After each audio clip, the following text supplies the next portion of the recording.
Nope. And you might wonder, I thought you said you took a break from Twitter. Well, yes, I've been consistently good at it and not posting stuff. I'm just here to check some of the stuff. If you're one, and I think I know why Orban. It doesn't have anything to do with Victor Orban. At least I don't think. I think it has to do with Gif Orban, who's the Nigerian kid Tottenham to big shout to Big Ange Postecoglou. That win against United on Saturday. Let's just hope Madison's ready and fit for Bournemouth on Saturday, because we can't have him. We can't lose Madison. Reached the northeastern outskirts of the village of Sinkovka. At the same time, clashes continue near Petropavlovka, located nearby, threatening Kupyansk with a partial encirclement. The advancing Russian units are already only 7 kilometers from the city. On August 10th, military facilities and the Kupyansk city administration building, occupied by the Ukrainian military, were destroyed by Russian heavy. So this is currently what's going on. The aerial bombs. In their turn, the Ukrainian military has launched the evacuation of civilians from 37 settlements in the area and are reportedly partially retreating to the western bank of the Askol River to strengthen new defenses there. However, a Russian assault on Kupyansk is unlikely to take place in the near future. The main goal of the Russian offensive operation is likely to distract Ukrainian forces from their counteroffensive on the Zaporozhye and Bakhmut front lines. Advancing slowly but steadily, the Russian military destroys more Ukrainian reserves sent to the northern front. Meanwhile, in the Bakhmut region, heavy battles for the village of Klishevka and the dominant heights nearby are ongoing. Russian forces have reached the north. So, yeah. Just want to get that out. There's advance is in. I rather not show you what's the actual action because it's quite disturbing, and we don't want to get hit. I don't think so.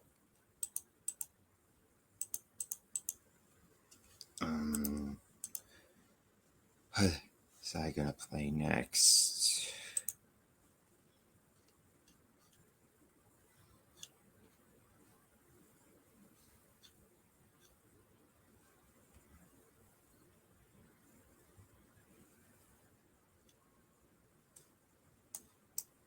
I could play this, which the Ukrainians destroyed a couple bridges.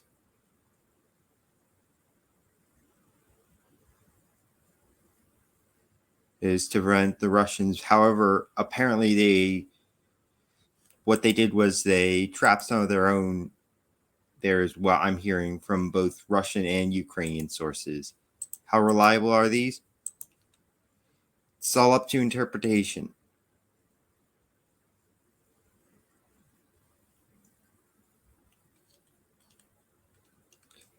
However, but that's just a quick update.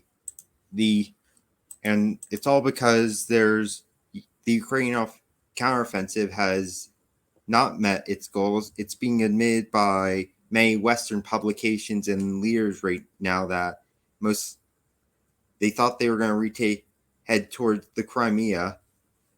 That's clearly not going to happen. That clearly ain't happening, Chief. There's a lot of talk about how the U.S. is now urging Ukraine into a peace deal. I mean, you could have had the peace deal back last year and Ukraine wouldn't have lost all this territory. But seeing as the West thought they could get rid of Putin, this has all been for regime change, this operation in Ukraine.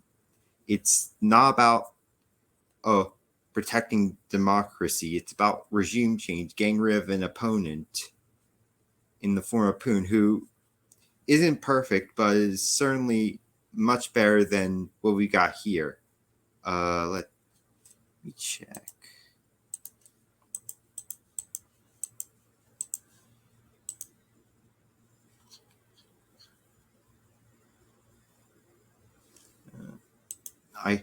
I've got this Tim Pool, but that was nasty. Yeah, on the emergency stuff that we're going to get into is from, but that's not really the emergency. I'm going to go on a little bit about the Russians. Their offensive is caught the Ukrainians off guard. The Ukrainians have not even breached a front line yet. They still haven't. This is really not going well for Zelensky. But you know what? Let's react to something else, shall we? That's why you're here. And before we do, let's